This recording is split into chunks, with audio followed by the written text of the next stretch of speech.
आपके ऊपर ही है इसका। ठीक है, शुक्रिया सर।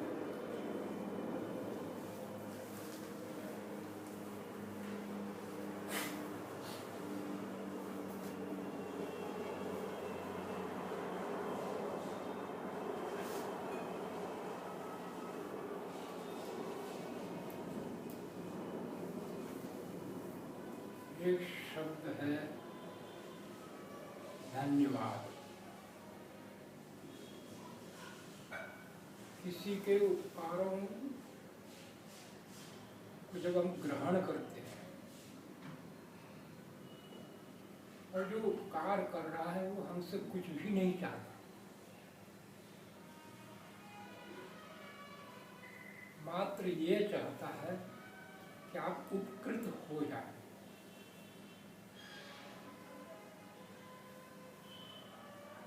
इसलिए लौकिक रूप में, सांसारिक रूप में व्यक्ति धन्यवाद कहते हैं।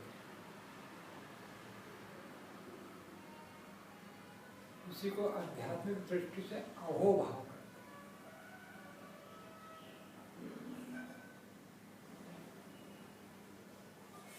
भाव होता है, शब्द नहीं होते।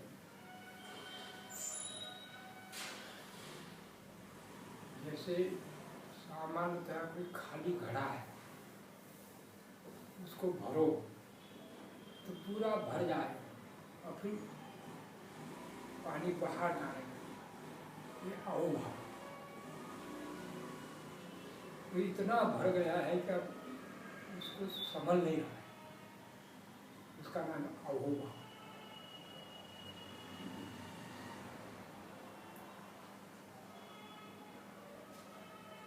पहले आपको ये बात सिद्ध करके अपने से,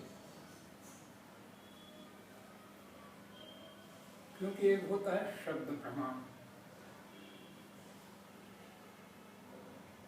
किसी ने कुछ अनुभव प्राप्त किया और उस अनुभव को जैसा उसने भीतर ज्ञान को बनाया, वैसा ही वाणी के द्वारा अन्यों के कल्याण के लिए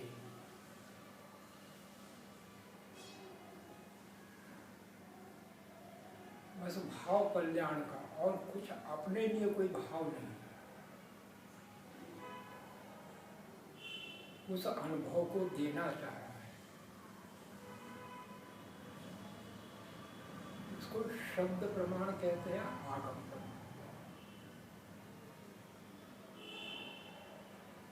दूसरा जो सुनता है उसके लिए वो आगम और शब्द का भाव रखता है, उसका तो अनुभव का भाव है और इसके पास शब्द का भाव है। उस शब्द के साथ यदि परिश्रम नहीं करें तो वो शब्द अधिक स्थिर नहीं रहता। उसको भीतर हमारे साथ जोड़ने के लिए विश्व में पद्धति बताई, जिसको कहते हैं मनन। सुन करके रखना एक कर्म, श्रवण का, रख करके स्वयं के द्वारा उसकी परीक्षा करना।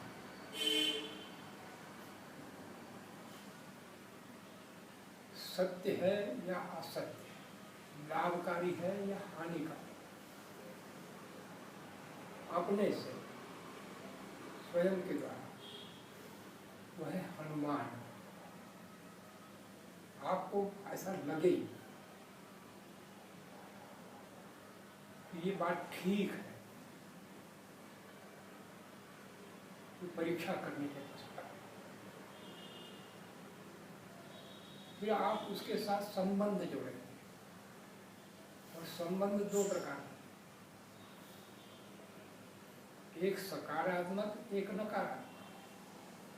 सकारात्मक मेरा कल्याण करना, नकारात्मक मुझे हानि पहुंचाना।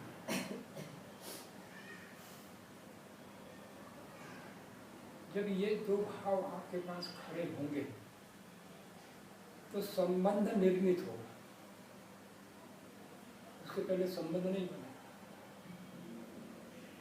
और संबंध निर्मित होने पर आप व्यवहार करोगे।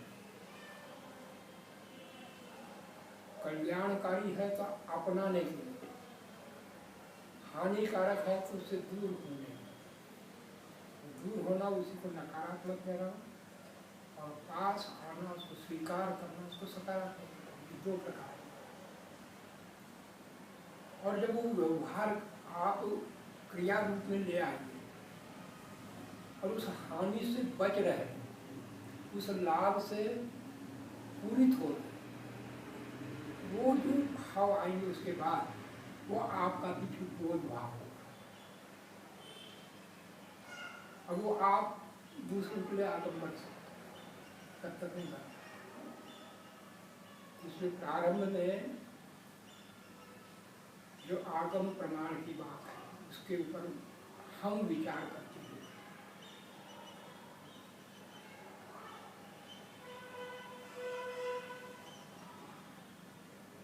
तो सर्वप्रथम जो परमात्मा का ज्ञान वेद है, उस वेद ज्ञान में ही वे अपनी बात को हमारे लिए कह रहे हैं। और ऐसे रूपक के रूप में बता रहे हैं, उपमा देकर बता रहे हैं, हम उसको ठीक से समझ लें। वो वही का वही नहीं होता, उदाहरण होता है, कुछ समानताएं भी आता, वही नहीं होता। वो कहते हैं द्वा सुपर्णा संजा सखाय समानम वृक्षम परिशस्व जाति तयो अन्य फलम स्वाद्वत्य अनस्नन अन्यो अभिचापति। यहाँ पर वृक्ष एक बताया गया है और दो पक्षी उस पर निवास करते हैं, ये बताया। एक पक्षी उस पर फल लगे हुए खा रहा है और एक साक्षी भाव से जान रहा है। इसी को शास्त्र की भाषा में त्रैतवाद कहते हैं।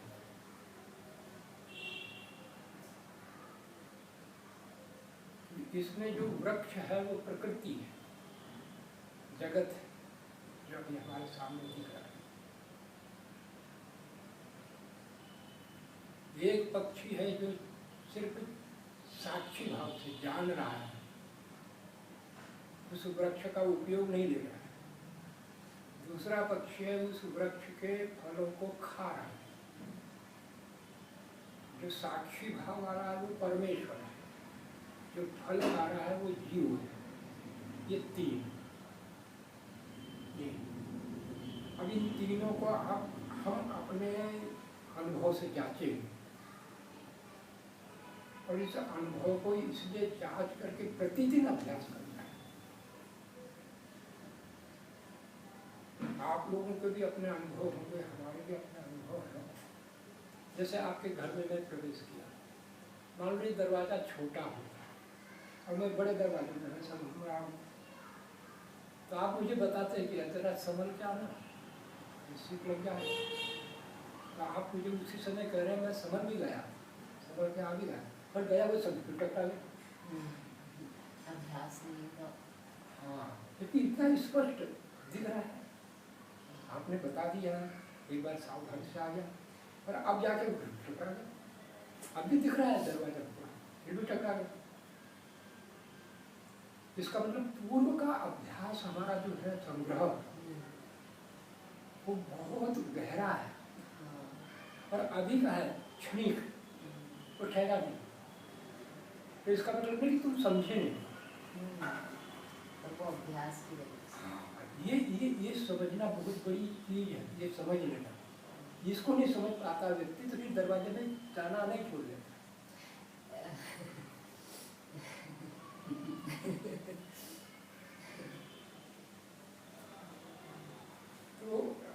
जैसे अध्यात्म है ना, जी वो बताते हैं, खूब सुनते हैं, पढ़ते हैं, सुनाते हैं, और जीवन में नहीं जाता।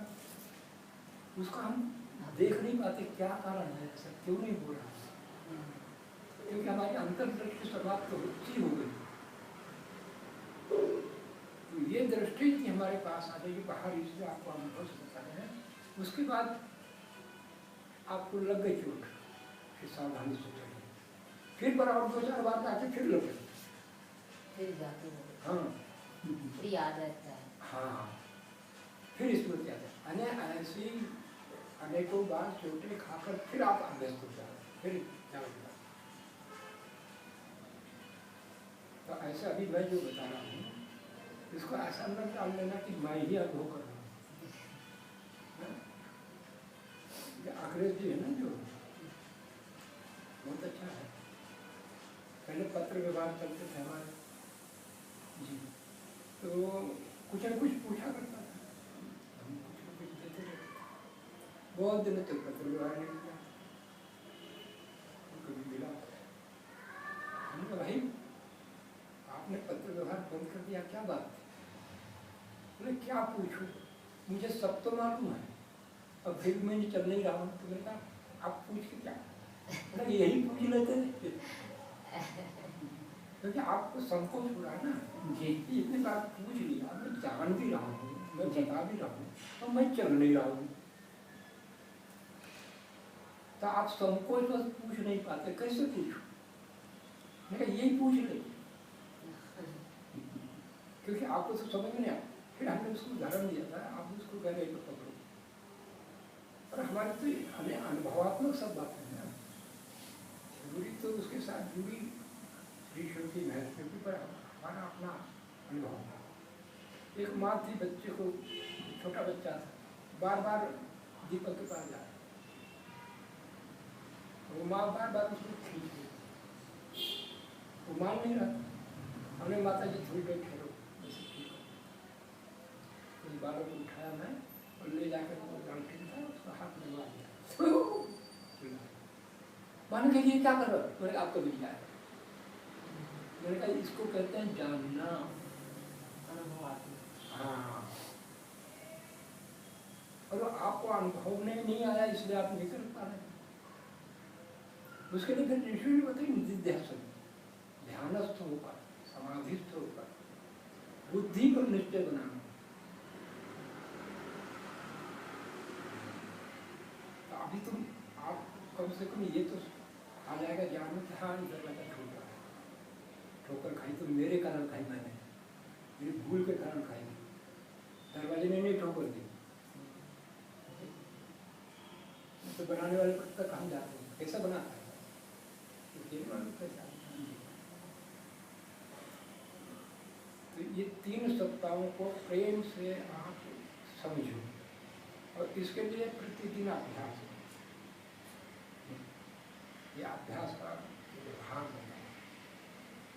ये पहले कभी नहीं हम बताते थे, ये अभी अभी गहराई में जाकर के सब बात उतरी कि कैसे सबको कैसे दिया जा सकता है, ऋषियों की बात है, और हम उसको अनुभवात्मक ढंग से आपको जैसे कि ऋषियों ने अपने ढंग से दिया है।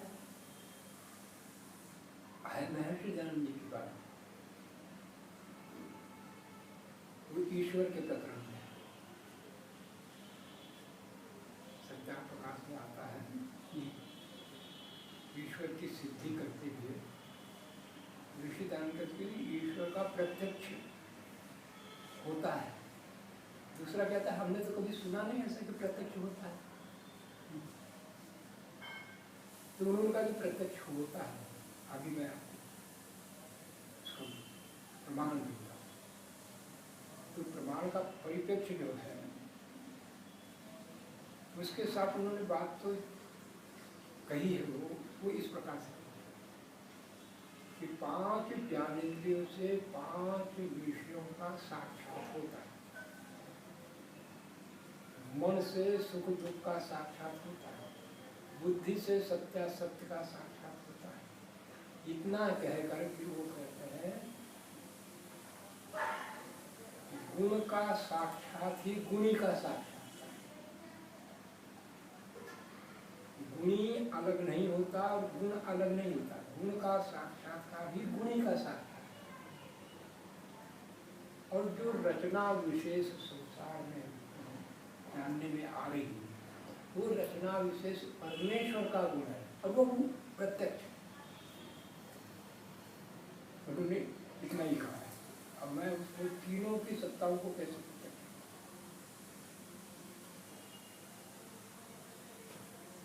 अब आपको मैं उसको ही थोड़ा सा विस्तार लेकर बताता हूँ कि आप इस संसार को जान रहे हैं या नहीं जान रहे? जान रहे हैं। पृथ्वी को जानते हो? जानते हैं। जल को, जी अग्नि को, जानते हैं। वायु को, जानते हैं। आकाश को जानते हैं। अब मैं आपसे पूछूं कि क्या जानते हो? तो क्या बताओ? पृथ्वी कहाँ जानते हो? यही तो कहेंगे। जी नीचे कहेंगे जो आधार है हाँ। पृथ्वी। जल कहाँ है? घड़े में नल चला है। अग्नि कहाँ है?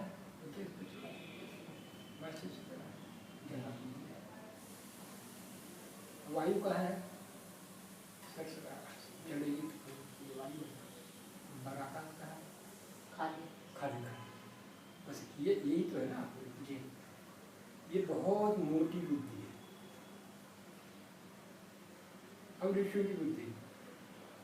उनका ये 5 विषय, इनको क्या नाम दिया? 5 विषय। जी और इन्हीं को 5 महाभूत, पृथ्वी, जल, अग्नि, वायु, आकाश। अब कहते हैं कि 5 गुण हैं।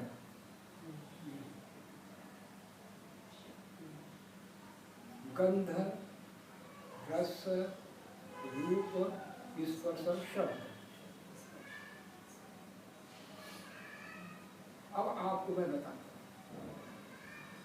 जहाँ जहाँ गंध वहाँ वहाँ पृथ्वी पृथ्वी। अब या आपकी बात हो गई ना? हाँ गंधर्व की पृथ्वी। अब यही पृथ्वी नहीं रही। जी जहाँ जहाँ गंध वहाँ पृथ्वी। मसालों की गंध सबकी हाँ पृथ्वी से ही तो हो रहे तो रूप तो नहीं आ रहा है। रूप तो नहीं आ रहा है, गंध ही आ रही ना। उससे तो नाक से ही तो नाक मतलब पृथ्वी नाक का वो हो गया। नाक का विषय।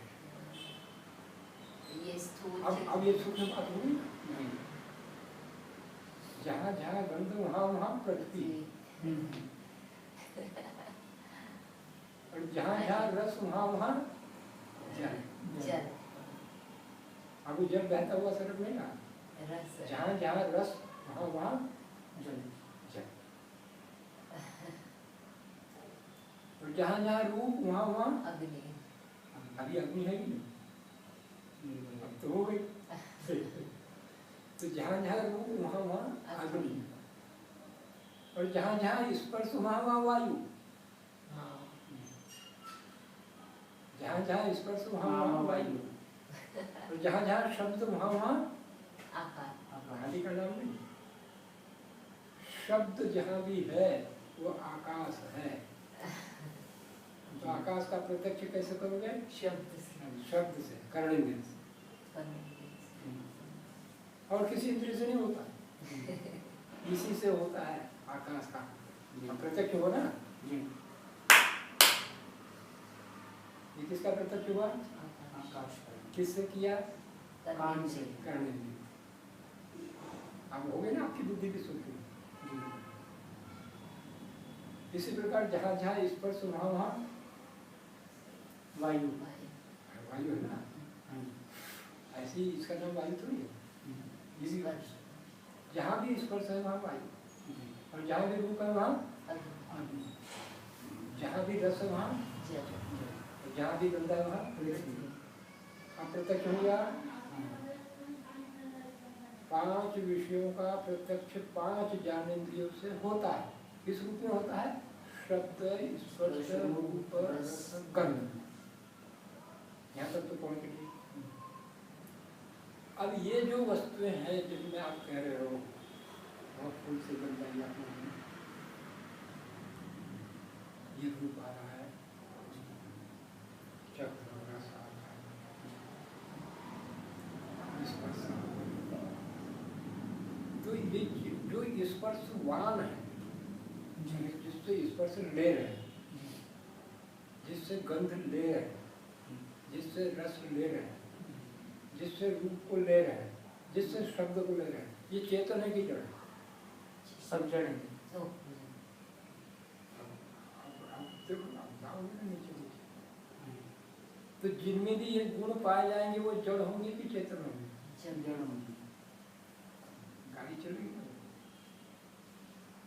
जहाँ जहाँ शब्द होगा वो जड़ भी होगा, जहाँ जहाँ स्पर्श होगा वो जड़ भी होगा, जहाँ जहाँ रूप होगा वो जड़ भी होगा, जहाँ जहाँ रस होगा वो जड़ ही होगा, जहाँ जहाँ गंध होगी वो जड़ ही होगा। ये जड़ है, ये 5 महाभूत जड़ है। और इनको विषय कहा, और इनके ये गुण है, और 5 इंद्रियों से प्रत्यक्ष होता है। यहाँ तक आगे बात। हाँ जी। अब प्रत्यक्ष जड़ करता है कि चेतन करता है? चेतन चेतन करता है। ये बात आ गई। हाँ। ये इसको मालूम है कि मैं कुर्सी हूँ? नहीं। कुछ नहीं मालूम, उनको कुछ भी नहीं मालूम। अपने जड़ का मतलब ये उसमें ज्ञान नहीं, इच्छा नहीं, प्रयत्न नहीं, सुख दुख का भोग नहीं, उसी का नाम है जड़। जिसमें ज्ञान, इच्छा, प्रयत्न, सुख दुख भोग होता है उसको कहते हैं चेतन। अब ये जड़ हो गया था। अब ये 5 इंद्रियों से जिसने साक्षात किए, तो साक्षात करता इंद्रियां है कि इंद्रियों से साक्षात कोई कर रहा है? इंद्रियों से कोई साक्षात कर रहा है। और विषयों का साक्षात कर रहा है, इंद्रियों से कर रहा है। तो इंद्रिया और विषय उससे अलग है या वही वो है? इंद्रियां अलग हैं, विषय भी अलग है। अलग है। और प्रत्यक्ष करता अलग है। बिल्कुल। चल रहे साथ में आप। हाँ जी। उसके बाद मन से सुख दुख का प्रत्यक्ष होता है। आपकी आंख है, इसका क्या प्रभाव है? आपकी नेत्र इंद्रिय है प्रत्यक्ष जी।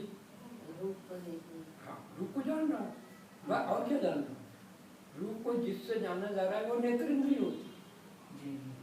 जिससे सुख दुख को जाना जाता है वो मन होता है। मन क्या है? सुख और दुख। जिससे सुख दुख जाना जाता है वो मन होता है। जी।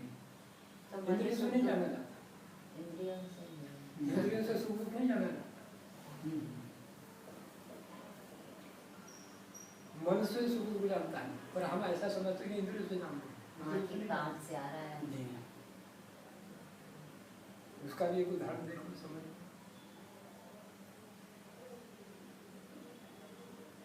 आप 2 और 1 3 मैं, एक चौथा राम है।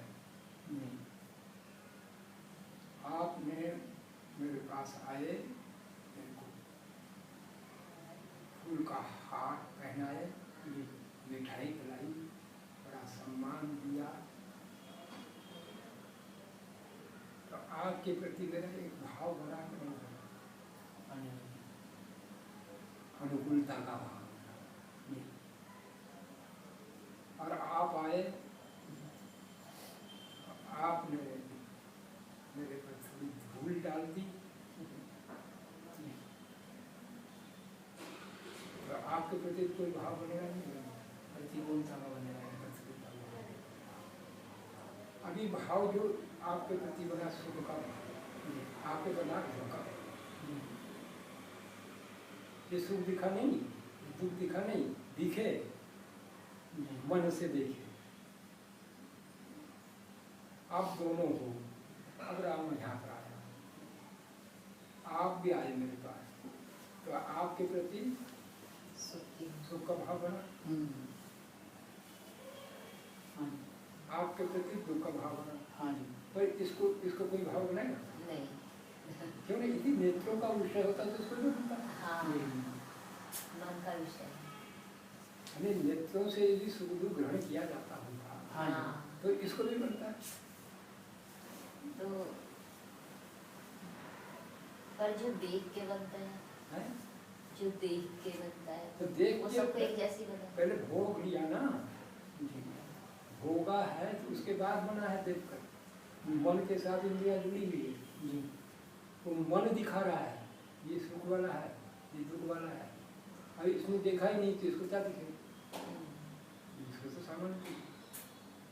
इसका मतलब मन से सुख दुख का भोग होता है, इंद्रियों से नहीं होता। जी इसके लिए आपको ध्यान दिया, मन से सुख दुख। जी इसका मतलब सुख दुख इसके भी गुण होंगे, जी किसी न किसी गुण होंगे। हाँ जी और मन जिस सुख दुख को दिखा रहा है, तो मन भी देखने वाले से अलग है, सुख दुख भी अलग है या नहीं? अलग है, मन भी अलग है। सुख सुख दुख भी दुख अलग भी है, अलग है। हाँ जी और जानने वाला अलग है। हाँ जी जैसे इंद्रियों से की बात समझ गए, ऐसे यहाँ भी समझ वो सुख दुख गुण भी किसी और के हैं, और वो जनाने वाला भी कोई और है, और जानने वाला मैं। जी जानने वाला चेतन है, मन नहीं जान रहा है सुख दुख को, सुख दुख नहीं जान रहे हैं अपने को। जी अगर मन के द्वारा कोई जानने वाला है तो मन उससे जानने वाले से मन भी अलग है और सुख दुख भी अलग है। जी बात तो अच्छी है, सूक्ष्म है।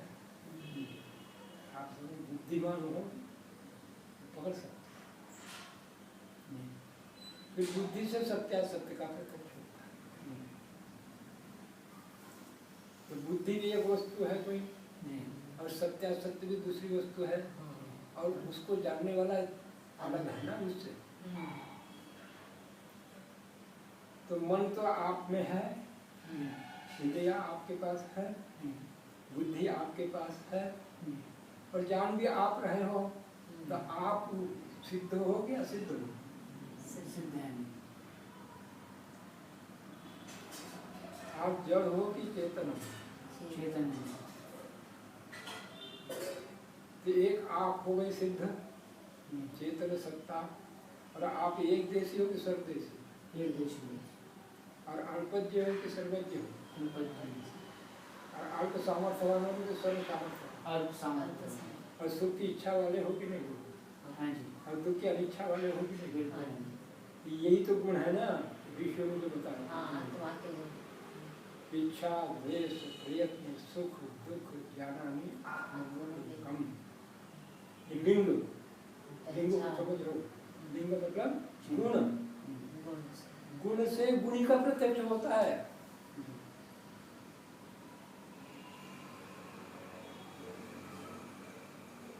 एक सत्ता आत्मा और एक सत्ता प्रकृति जगत, दो सत्ताएं हो गई, प्रत्यक्ष हो गई। अब मन आपने बनाया क्या? नहीं बुद्धि आपने बनाई, नहीं इंद्रियां आपने बनाई, नहीं शरीर आपने बनाया, नहीं 5 महाभूत आपने बनाया है। नहीं ये रचना विशेष है या नहीं है? है रचना विशेष को देख करके इसका प्रत्यक्ष ये मकान बना हुआ है। तो किसी ज्ञानवान मनुष्य नहीं बनाया होगा या नहीं बनाया? बनाया हुआ नहीं, ज्ञानवान ने बनाया हुआ कोई कहे कि नहीं ऐसे ही बन गया, मानेंगे? नहीं। तो ज्ञानवान मनुष्य ने बनाया है हाँ जी साधनों से। जी अब वो मनुष्य यहाँ नहीं है, जी उसका प्रत्यक्ष तो नहीं हो, पर अनुमान पक्का है। ऐसा नहीं बन सकता, बनाने वाले के बिना ये वस्तुएं अपने आप ऐसी निर्मित नहीं।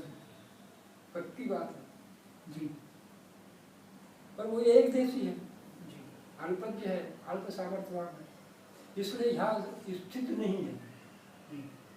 पर वो रचना वाला सर्वव्यापक, जी सर्वज्ञ, सर्वशक्तिवान है, इसलिए रचना के साथ ही रहता है।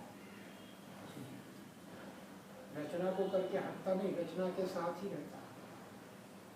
पर सबके साथ जहाँ जहाँ रचना है वहाँ वहाँ वो रहता है। आपके शरीर में कोई ना कोई परिवर्तन हो रहा है नहीं हो रहा है? हो रहा है तो परिवर्तन कराने वाला वही है या नहीं है? वही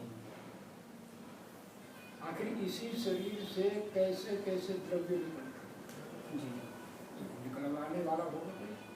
जी ये पृथ्वी से कैसे कैसे हीरे मोती जवाहरात निकालने वाला तो होगा ना, ऐसे तो नहीं बिखरे पड़े। तो ईश्वर की सत्ता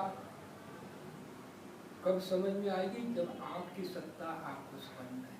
जी अपनी सत्ता को समझे बिना ईश्वर की सत्ता की कोई समझ नहीं बनी। और आपकी सत्ता आपको तब समझ में आएगी जब ये संसार की समझ आ जाएगी।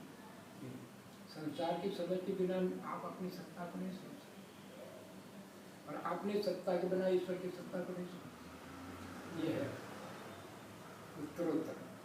कहने को तो बोल दिया आपने, समझ भी लिया, पर फिर भी मैं कह रहा हूँ कि पहले इसको ठीक से समझेंगे तो इसको समझेंगे, इसको समझेंगे तो उसको समझेंगे। जी तो ये का अभ्यास हो जाइए।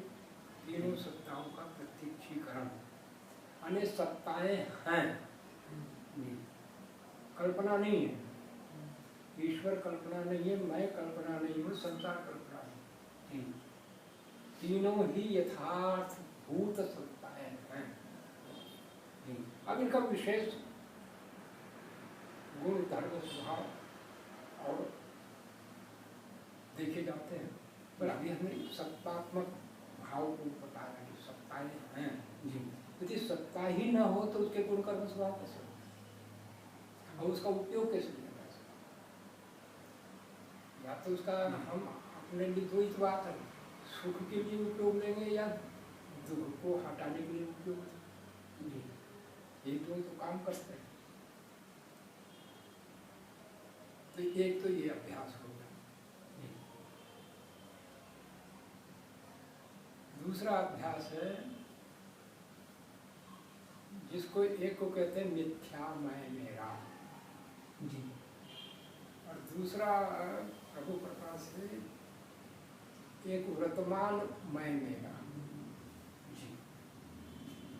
और शाश्वत मैं मेरा। ये तीन भाग ईश्वर प्रकाश ने भाग बनाए जी, और वो भी ऐसे ही प्रत्यक्ष आपको करा हैं। आप भी प्रत्यक्ष कर सकते हो उसके लक्षण सहित, क्या क्या अनुभव में आए। मिथ्या मैं मेरा अर्थात ये शरीर का परिचय मैं, इस शरीर का परिचय ही मैं। आप बुद्धिमान हो तो आप उसी में हो गए। बुद्धि बुद्धि में है ऐसी नहीं, बुद्धि ही मैं हूँ। आप बड़े साफ मन के हो, आप मन बन गए, आप बड़े बुरे चिट्टे हो, शरीर बन गया। अरे सबका पूरा का पूरा ये सब अस्तित्व आप,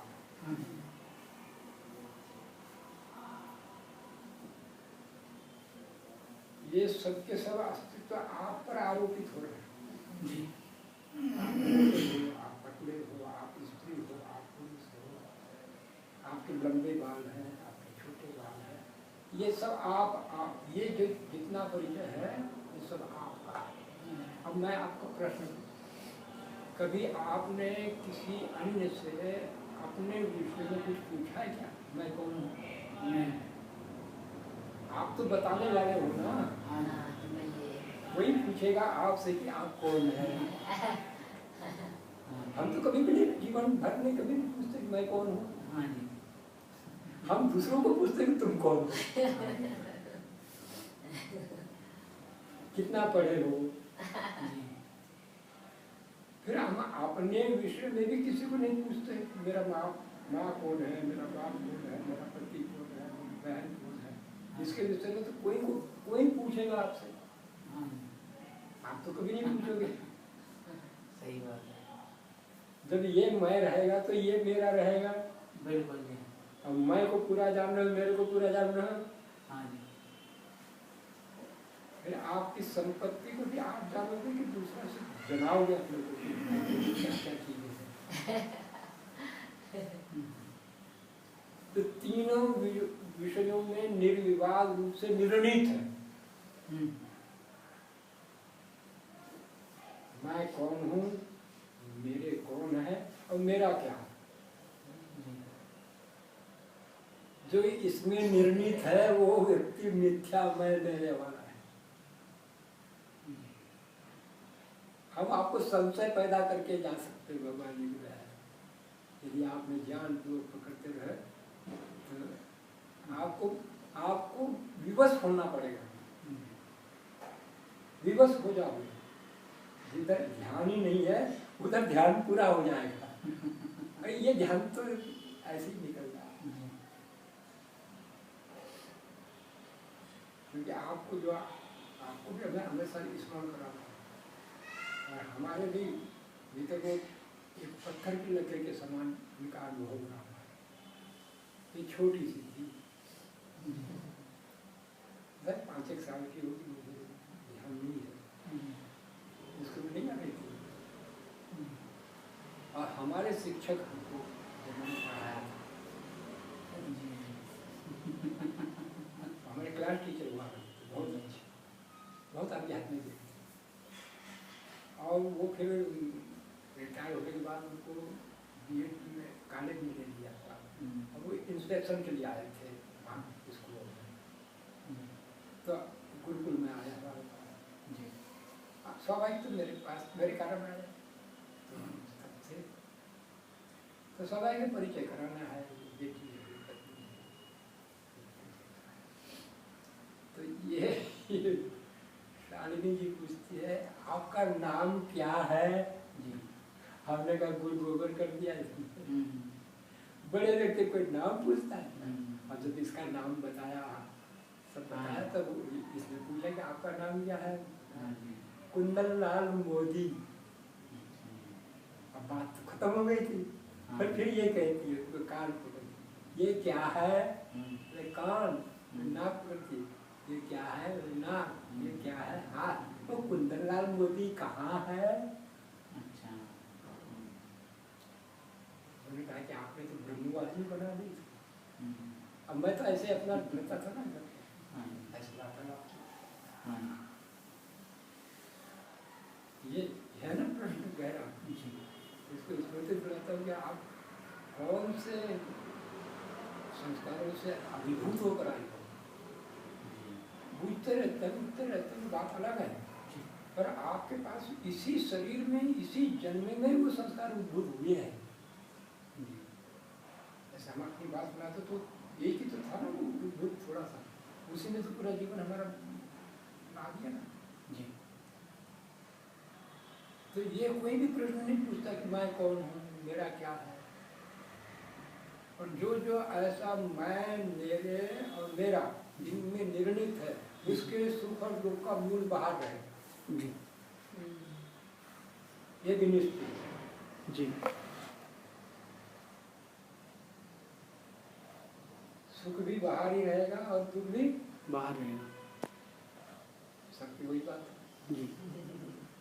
और वो भी 3 वस्तु पर है, वस्तु पर, व्यक्ति पर और परिस्थिति। ये खोज करते हैं। वस्तु पसंद नापसंद, व्यक्ति पसंद नापसंद, परिस्थिति पसंद नापसंद, इसी में सुख दुख है जी। और इसी को निर्मित करने में और इसी को हटाने में जी दोनों काम करें जी, जीवन भर ये होगा जी।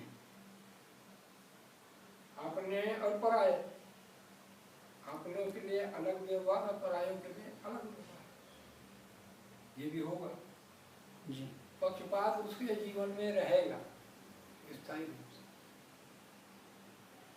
मेरा तुम्हारा, और सुख दुख बाहर ही रहेगा।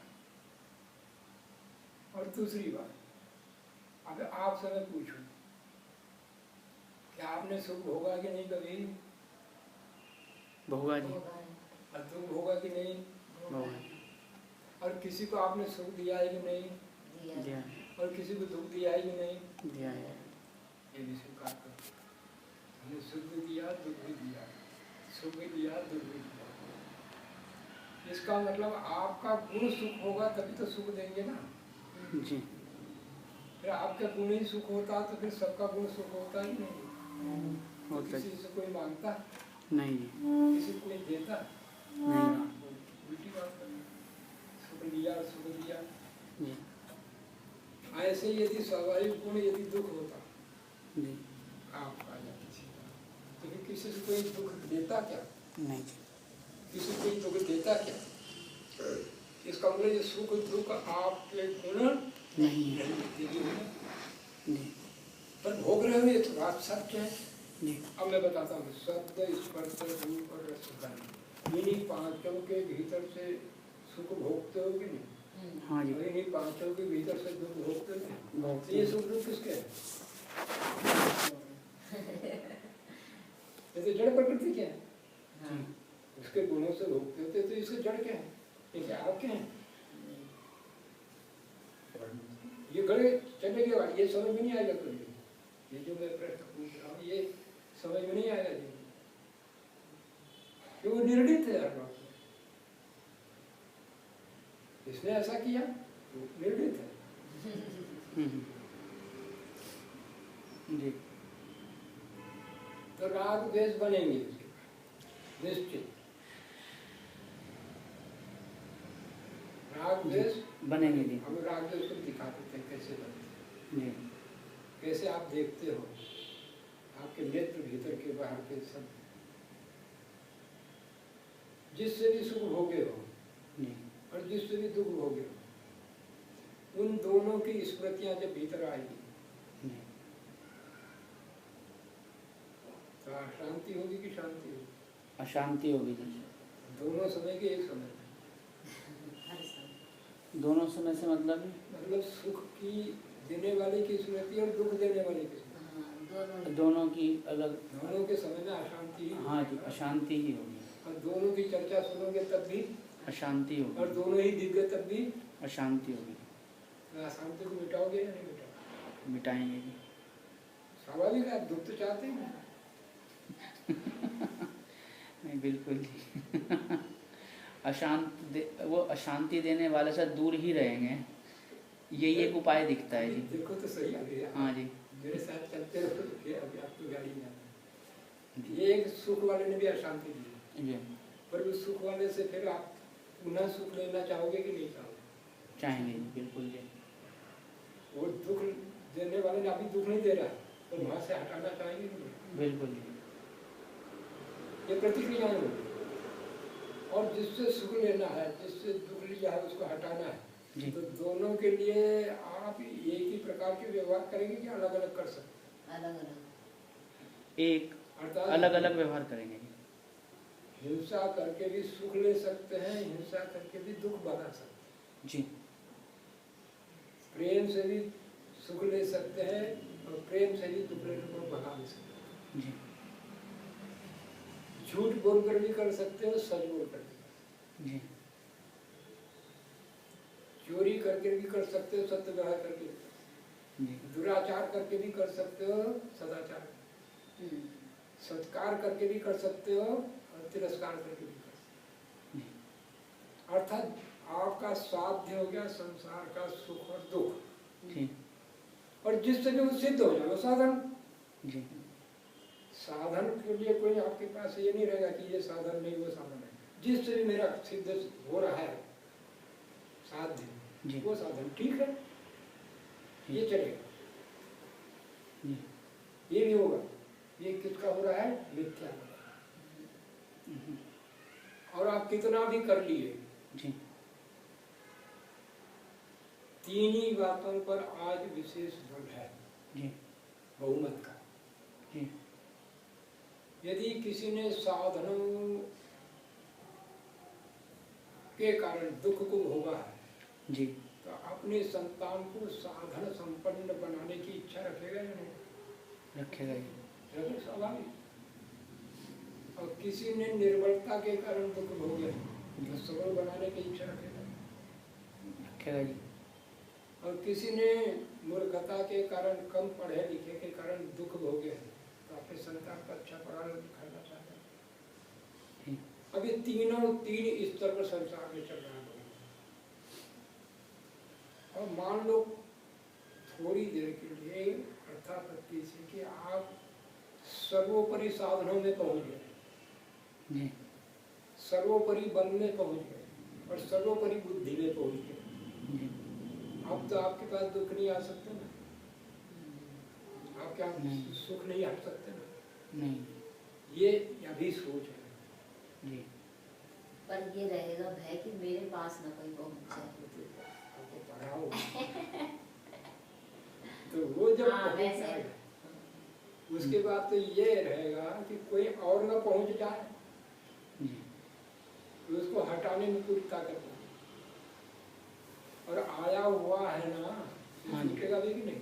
छूटेगा नहीं। तो उसको पकड़ के रखो। तो बताओ आप कहीं सुख भोगोगे क्या? भोग भी नहीं पाए तो ये उसको विचार नहीं आएंगे कि मैं नहीं भोग नहीं रहा हूँ सुख भी नहीं। जो मिथ्या मैं मेरे में रहेगा ऐसा ही जीवन रहेगा। हम्म, और अंत में भी न तो तृप्ति आएगी सुख से, न निवृत्ति होगी दुख से। जी क्योंकि जरा व्याधि मरण आएगा कि नहीं आएगा? आएगा। फिर क्या होगा?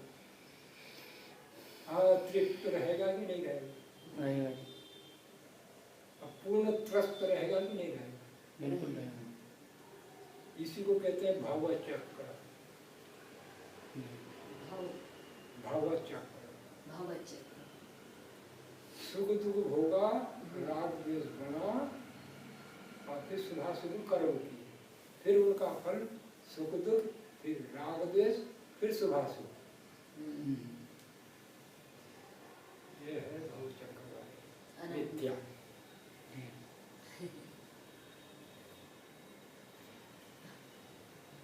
हम कहते हैं परमात्मा की कृपा से आप लोगों का महान सौभाग्य है कि भवचक्र को समझ लेना ही बहुत बड़ा मुश्किल है। दुख को दुख समझ लेगा तो छूटने की इच्छा रखेगा, पर दुख को सुख समझ लिया तो छोड़ने का प्रश्न ही नहीं उठता।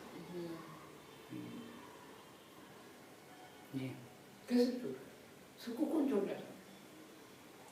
और फिर आपको पास क्योंकि उसके पास बिल्कुल बुद्धि नहीं काम करे। आग को बुझाना हो तो आग से बुझाएंगे क्या? नहीं। यहाँ तो ठीक बोलते हो, पर सुख की आग लगी है, बिल्कुल सुख भोगा था, अब राग की आग आई है, फिर उसको सुख से बुझाना चाहते हो कि नहीं चाहते हैं? यहाँ कितने बेवकूफ, यहाँ कितना बेवकूफ है। आग से आग को बुझा, एक बार कर लो फैल हो गए, दोबारा कर लो फिर फैल हो गए, अरे 1000 बार कर लो फैल हो गए, आप तो छोड़ दो। जी जी क्या है?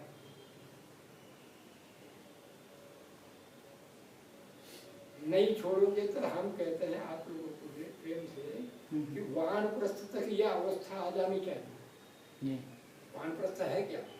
तब तक ये अवस्था आ जानी चाहिए कि आपको स्पष्ट लग जाए कि ये मिथ्या मैं मेरा मतलब भवचक्र में मुझे नहीं जाना।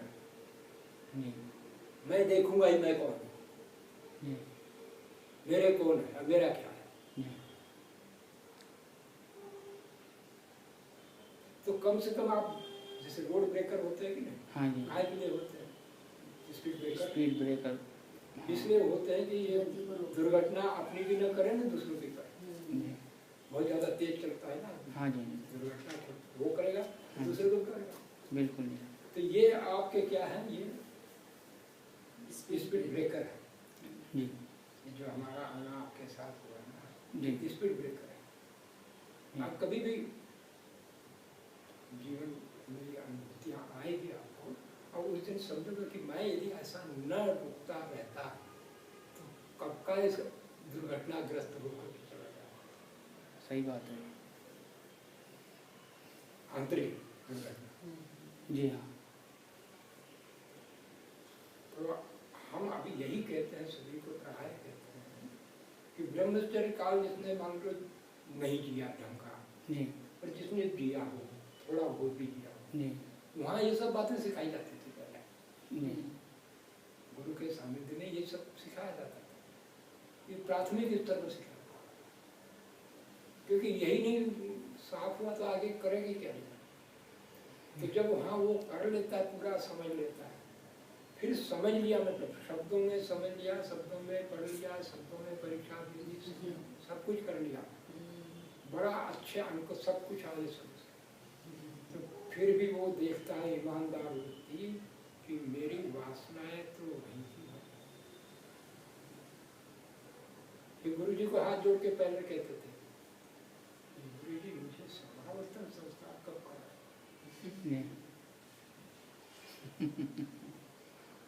क्योंकि मैं जल्दी प्रैक्टिकल करना चाहता हूँ, इन बातों को समझना चाहता हूँ कि शीघ्रता से अपने काम को आगे वाले काम को, इसलिए गृहस्थ में जाता था। प्रयोग, ये प्रयोगशाला में कहता हूँ, इसलिए ये है प्रयोगशाला, बड़ी तगड़ी प्रयोगशाला, सही जगह। हाँ हाँ बिल्कुल, हम निश्चित अपना अनुभव का लाभ कहते हैं, जो इस गृहस्थ को प्रयोगशाला बनाएगा वो अवश्य में आगे जाकर सफल होगा।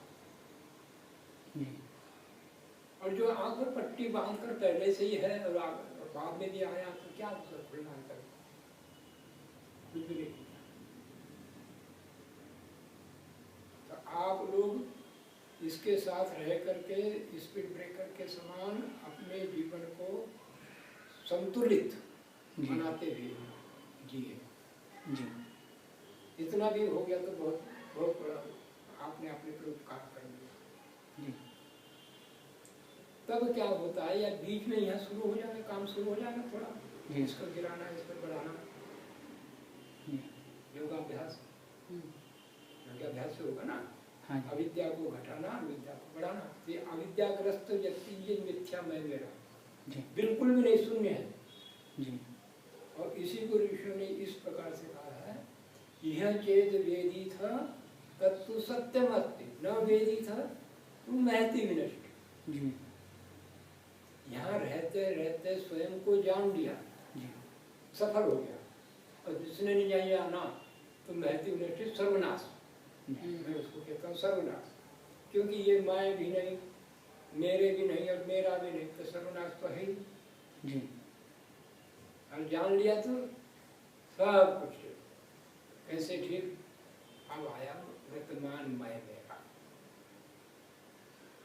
दूसरा मैं मेरा, दूसरा कौन सा मैं मेरा, वर्तमान, जिसको मैं कहता हूँ वर्तमान।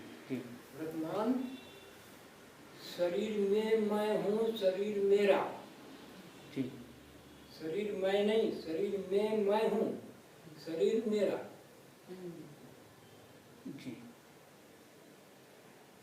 इंद्रियां मेरी है, मैं इंद्रियां नहीं हूँ। मन मेरा है, मन मैं नहीं हूँ। बुद्धि मेरी है, बुद्धि मैं नहीं हूँ। तो मेरी मुझसे अलग होती है। तो अब आप हो गए आत्मा, चेतन, ज्ञानवान, और आपका स्वजन जो हुआ, बुद्धि, मन, इंद्रियां, शरीर, ये आपका स्वजन। और इनसे जो शुभाशुभ कर्म करोगे वो आपकी संपत्ति। तो संपत्ति साथ, स्वजन साथ, और आप उनके साथ। हिसाब किताब कोई बैंक बैलेंस की कहीं भी जरूरत नहीं, सीधा आपके साथ ही हमेशा लगा है।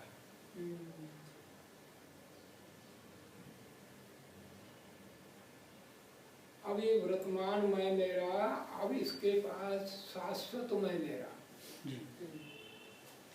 अब ये वर्तमान मैं मेरे में आ जाएगा, इससे कितनी बड़ी उपलब्धि होगी, वो मिथ्या मैं मेरे के सुख दुखों से निवृत्ति।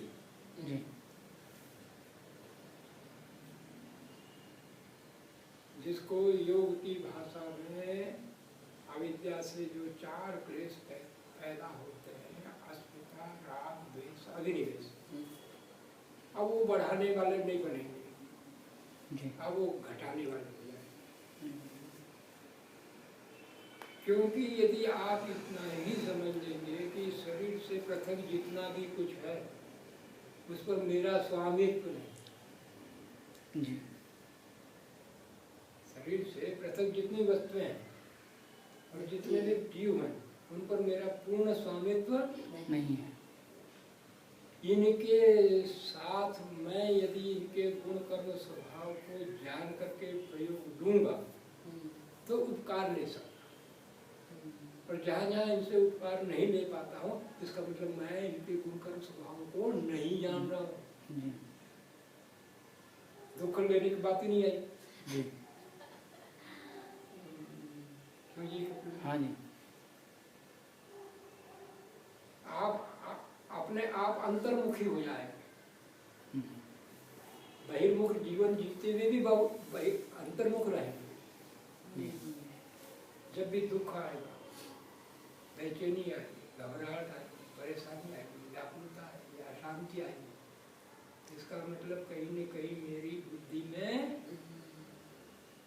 उल्टा सोच आ गया है। तो जहाँ कचरा है वहीं झाड़ू दोगे कि जहाँ नहीं कचरा है वहाँ झाड़ू? जी, जहाँ कचरा है वहीं झाड़ू देंगे। तो ध्यान लगाने की जरूरत पड़ेगी, ध्यान के साथ ध्यान लगी जाएगा। ध्यान के साथ ध्यान लगना है। ध्यान रहेगा तो ध्यान लगी जाएगा। ये इतनी सरल विधियां हैं भगवान जी की दया से, इतना ही सरल दिया है भगवान ने। हमें परमात्मा का ऐसा सौभाग्य नहीं इतना प्राप्त रहा कि हमें ऐसा कोई गुरु मिल जाता है या कोई दे देता है।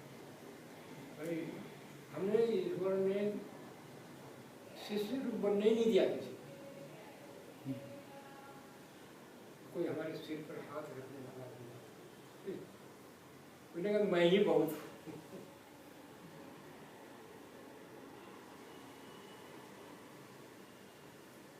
पूरा पूरा परिपाक होता है तभी जाके वो देता है, ऐसा नहीं थोड़ा सा कम बेसी।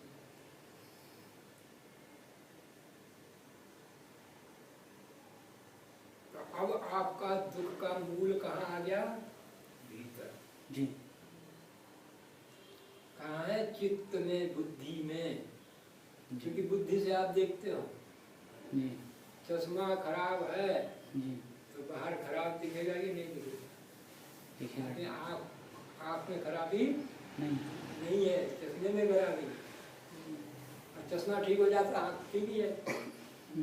तो ये ज्ञान आ जाना, मैं अपने को पहचान जाऊँ मैं कौन हूँ। मैं भी कोई किसी से पूछ नहीं देता, मैं खुद ही अपने को जानता हूँ कि किसी से पूछूंगा, किसी की आवश्यकता नहीं, वहाँ किसी की कोई आवश्यकता।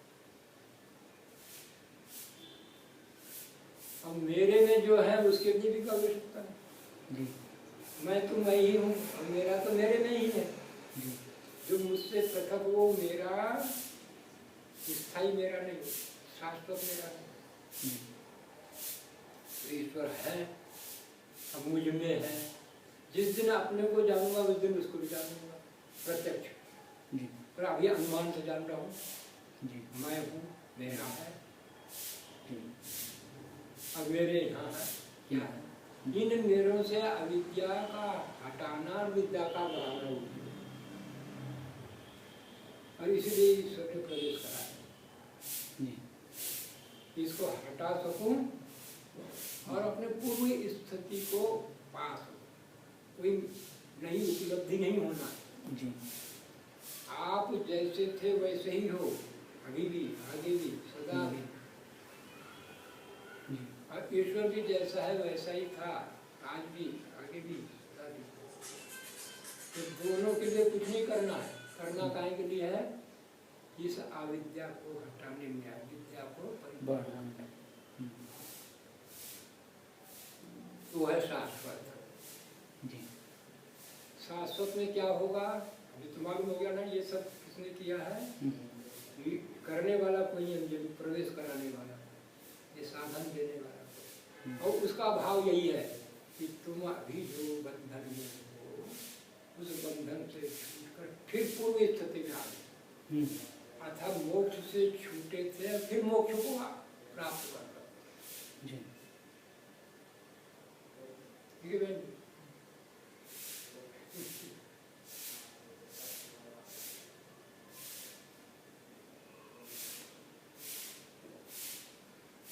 ठीक है जी।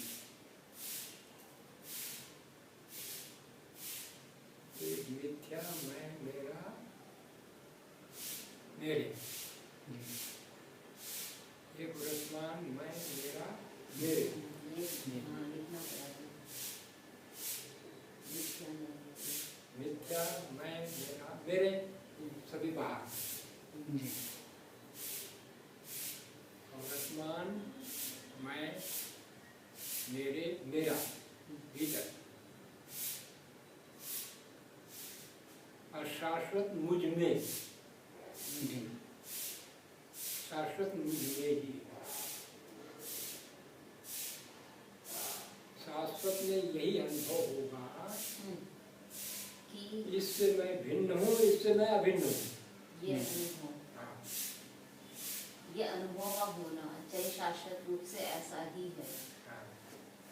ये अभिन्न है, ये अभिन्न है, परमेश्वर मुझसे अभिन्न है और प्रकृति सदा से भिन्न है। तो मैं क्लेशों से रहित हूँ और आनंद में स्थित रहित हूँ। ये शाश्वत। तो शाश्वत का अनुभव होता है, उसके लिए कोई पद्धति नहीं है।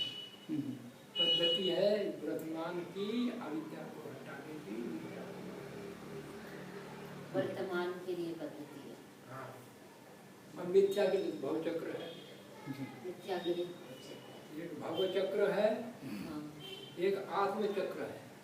आत्म एक चक्र परमात्म चक्र। वर्तमान